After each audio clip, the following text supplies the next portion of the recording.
Sehari boleh jual berapa kilo? Sehari lah. Ha. Cakaplah dalam 6 kilo, 7 kilo nanti. Boleh sehari no.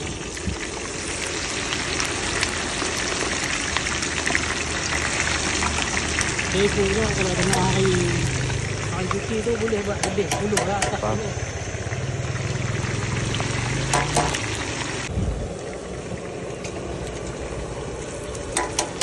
Betul.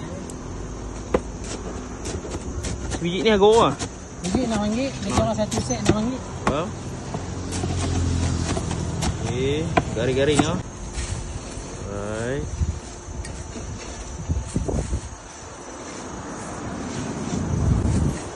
Ada timun. Okey. Popcorn. Okey.